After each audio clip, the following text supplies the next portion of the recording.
What we do is, हम हमारा hand या फिंगर या एनी ऑब्जेक्ट लाइक पेन, इसको हम अपने आंखों के सामने रखेंगे, then will close our left eye and look at this object from the right आई।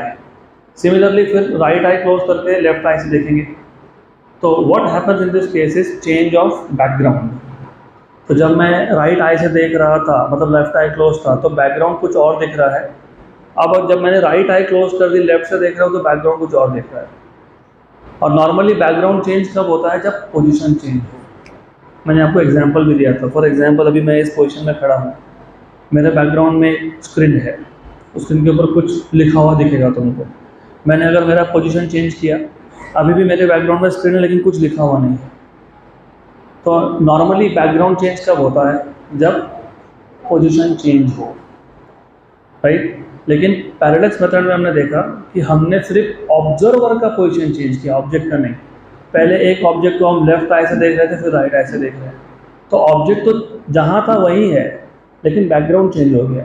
मतलब क्या हुआ? Apparent change. और मैंने आपको बताया था एपरेंट चेंज का मीनिंग क्या होता है?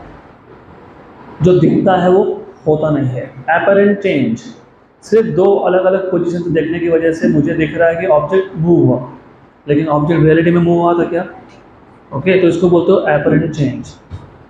तो पैरेलैक्स मेथड कहाँ यूज़ करोगे, पहले मैं बता देता हूँ। तो large distances like distance to planets,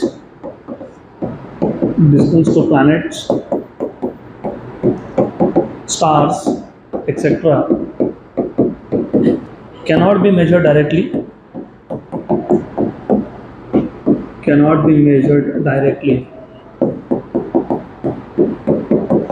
तो इस केस में हम लोग यूज करते हैं parallax method. Therefore we use parallax method to measure large distances.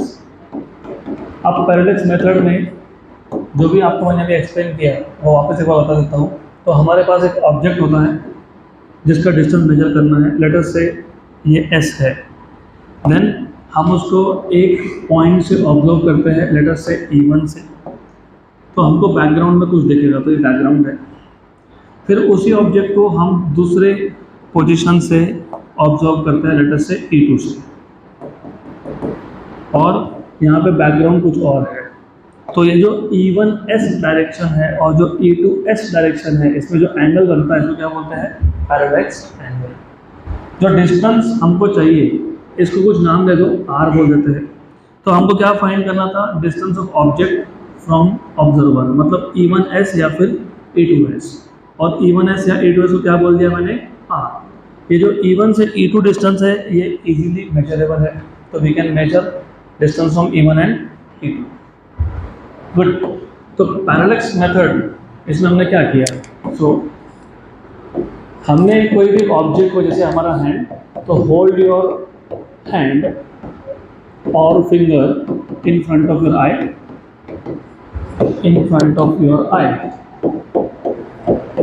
look at it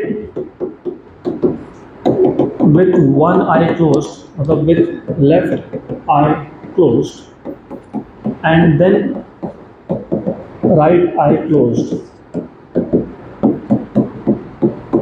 तो we see that क्या ऑब्जर्व किया हमने? क्या हुआ? We see that there is background change होने को बोलते हैं, there is apparent change in the position of object. So we see that there is apparent change in the position of object.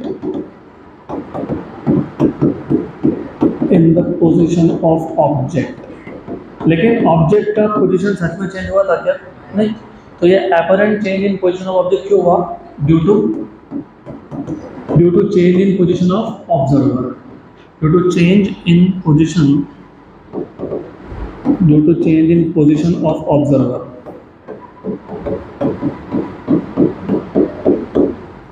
तो पहले हम लोग E1 से देख रहे थे। अभी देखो इसमें थोड़ा कंफ्यूजन रहता है, ऑब्जर्वर आई एक ही बात है ना।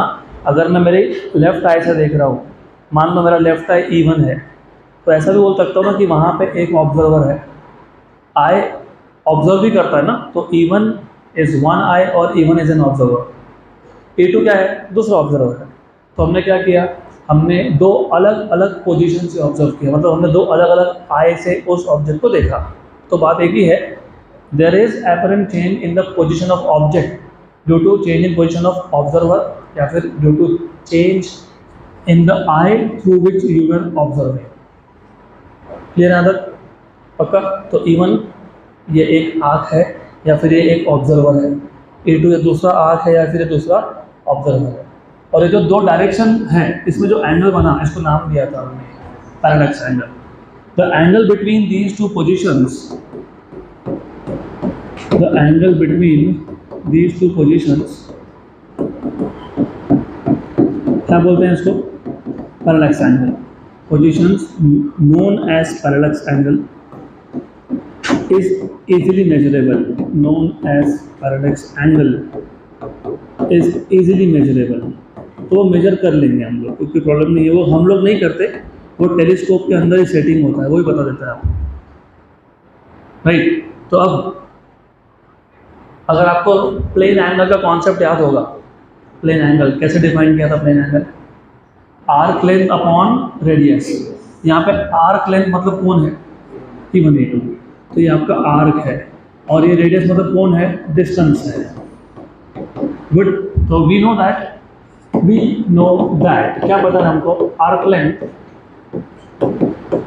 Length is equal to distance into angle, distance into angle. Arc length कौन है? E1 E2। डिस्टेंस कौन था? R। एंगल क्या था? थीटा। तो R क्या आ जाएगा? E1 E2 by theta. अब ये पैरेलक्स एंगल तो हमको मिल जाएगा, मैंने अभी बताया, इट इज़ इजीली मेजरेबल। हम लोग मेजर करते ही नहीं है, टेलीस्कोप ही बता देता है हमको कि कितना एंगल बना। और E1 E2 is the distance between two observer और it is the distance between two eye, वो भी मिल जाएगा। तो इफ़ यू नो, अगर आपको E1 E2 पता है और थीटा पता है तो क्या मिल जाएगा वहाँ से? R। तो तुम इफ़ यू आर नोटिसिंग, हमने डिस्टेंस R डायरेक्टली मेजर किया ही नहीं, हमने E1 E2 मेजर किया और क्या मेजर किया? एंगल। और इन दोनों से क्या फाइंड किया? हाँ, इसलिए इसको क्या बोलते हैं? Indirect method. क्या बोलते हैं इसको? Indirect method. गुड। इसके टोटल 3 एप्लीकेशंस हमको देखने हैं। Number 1, to find out distance to a planet. Number 2, to measure the size of a planet. And number 3, to measure distance to a star. तो parallax method के 3 application देखने हैं। और interesting है क्योंकि आपको पता है ना कितने प्लैनेट्स हैं हमारे सोलर सिस्टम में? 8। 9th is no more considered to be a planet, Pluto. उसके रीजंस हैं, वो बाद में कभी देखेंगे हम लोग। बट इफ़ यू गूगल, आपको हर एक प्लैनेट का डिस्टेंस वहाँ पे दिया होता है, कुछ lakh kilometre. But the question is, पता कैसे लगा कि ये प्लैनेट इतना दूर है हमसे? तो we use parallax method for that. तो पहला है